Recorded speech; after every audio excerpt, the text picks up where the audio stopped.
Hello friends, I am Dheeraj Kumar from my YouTube channel 9 Exceptions, and today we are going to learn about Docker, how to connect Docker in Java. So in the previous session we have learned about Docker installations, Docker commands, Docker with Node.js. We have done a real-time example with Docker with Node.js. So currently we are going to see the example how to use Docker in Java.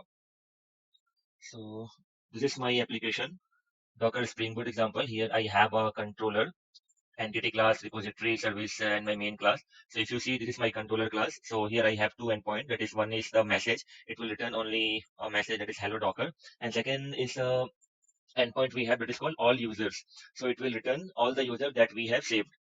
So if you go to my service class, this is my service class. Here I have, I am doing hard-coded values here. So I have two user object, that is user object 1 and 2, and I am saving that object to my user repository. So I already created one demo application, like how to use a REST application with JPA. So I'm not going to write all the codes in this session because it will save everyone's time. So if you see my repositories, here I am extending JPA repository. So the purpose of this video is how to connect Docker, how we can deploy our image file to Docker. Okay.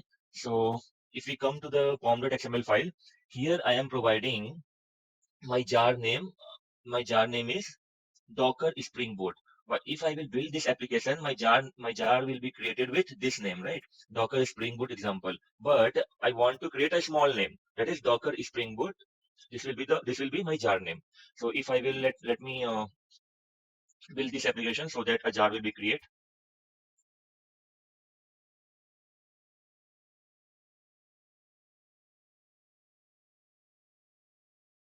Till the time it will build, just see the application.properties file. Here I'm exposing the port 8086, and this all are my database attributes like username, driver class, username, password, and platform, each and everything. And we are using here H2 database. If you see my pom.xml file, here we have a dependency of H2 database. See, we are using in-memory H2 database. Let me check the logs. Still building. So, okay, so build is success now. And if you see in the target folder, my jar name is created with Docker Spring Boot.jar. Same, I have provided the final name here. If you see this line, final name is Docker Spring Boot.jar. This is also a jar file name. It's also a jar file name. But currently, I'm going to use Docker Spring Boot.jar. If you want to change the name, you can simply change the name in the final tag. Okay, now come to the Docker. So the first thing we have to check whether the Docker is running in our system or not. For that, if you see here, if you go to here, and here you can see the Docker container sign symbol. So the message, if you see the message is Docker desktop is running. So that my Docker desktop is currently running. Now, now we need to create a Docker file here. So let me create a Docker file, and the syntax is caps D Docker file. So this Docker file is created. Now I have to download the base image. So the attribute is from. I have to provide the base image, and how to check the image from the Docker Hub. I already explained in my previous video that we have a Docker Hub site, and from Docker Hub there are n number of images, so we can import that images from the Docker Hub. So here we can write. So this is my Java project. So I want to include open JDK, this image, and the version I want to use is 8. Now the second line I want to specify the work directory because Docker file system is running on the Linux environment. So I want to specify in which work directory you have to copy all this configuration. So let's suppose work directory is /app. This is my Linux work directory name.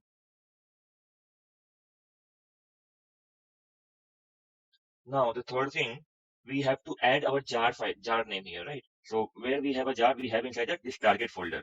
So we can provide the name path like target / and copy your jar file name.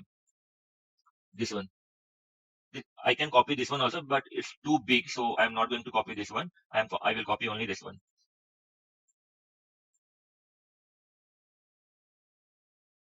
Copy this name and provide it to here. Now, this is, I am telling that you can use this jar file from my target folder and copy it to the current directory of the container. So again, I have to provide the same jar file name. So we need to provide the same jar file name in twice. The first line is this one, the target slash the jar name. This line is saying you can take this jar from the target folder and copy the same jar inside the container also, right? Now, the next line is we need to expose our endpoint. So for that, the attribute is expose. And what is the endpoint? We have provided the application properties file. It is 8086. The same endpoint we need to provide here. That is 8086. Now, the next line is I want to copy everything, whatever we have in this folder, in this project, whatever we have, I want to copy this to the Linux environment because Docker is running on the Linux environment. So I am going to copy each and everything to Linux environment. So for that, I have to provide copy. This is my current directory, whatever I have in my Windows environment, and one space and provide one more dot. This second dot means the current directory of the Linux environment. Now the next point is we have to provide the entry point. Entry point. And here we have to provide all the commands that we want to run. So for running a Java application, how we can run the jar file? We can run Java now comma Java hyphen jar and the jar file name. So you can copy the jar file name simply from here.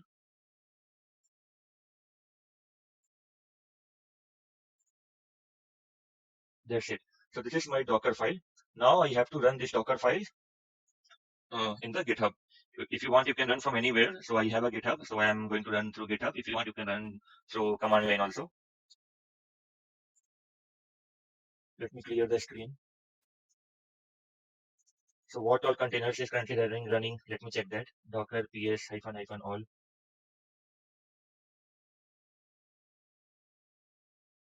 Docker stop and this container ID. All these Docker commands I have provided in my previous video. So if you want to learn Docker commands and Docker installations, all these things, you can check my previous video and links are available in the description part.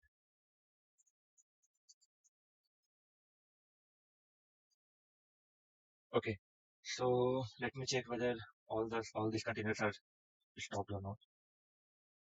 Okay, there is no more containers running, right? So let's come to our project. So our Docker file is created and I want to run this Docker file.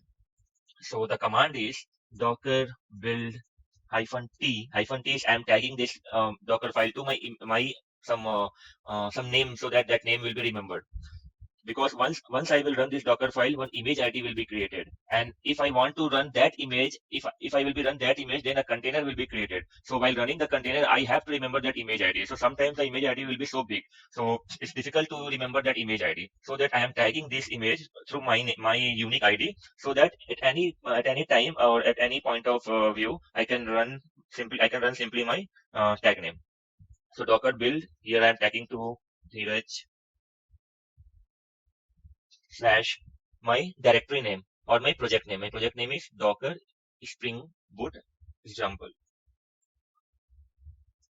provide the latest here and space and current directory. So don't forget to provide this period here. So it will take each and everything from the current directory and it will build the image and hit enter. So you can see the first step is downloading the image from OpenJDK. Now the second step is it's creating the directory /app using cache, and the third is the jar file name. Fourth step is exposing the port number 8086, and in the last step you can see this is my image ID. So if I want to run this image ID, so I have to use this image ID as docker run and this image ID, this one. But since I have tagged here, I use -t with this name, right? So this image ID is tagged to this name. This is the name, right? And so I am not going to use the image ID. I will use my tag here. So docker run, while running the any image ID, the command is docker run -p. It will provide the port number. So I want to expose this to 8086 because we have provided the port number is 8086 here, and : provide the port number of container. So the port number is 8086. So the first port number is my localhost port number, and the second port number is Docker port number, the container port number. Right now, space and provide this ID. That's it. If you want to provide the latest, you can provide the latest also. If I will not provide the latest, then nothing will happen. It will automatically merge the latest keyword to my image ID, and just hit enter. You can see the Spring application is starting now.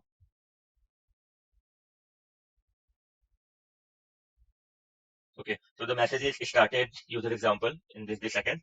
Now we have to check our endpoint, whether our endpoint is working or not.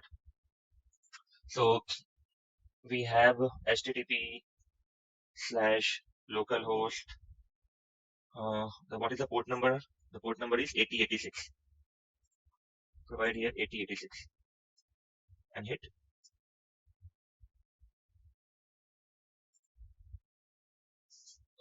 We are getting 404 not found exception. Let me check the request mapping for that. So the request mapping is user info and slash message. Provide here user info, hit, and here we are getting hello Docker. Now check the second endpoint.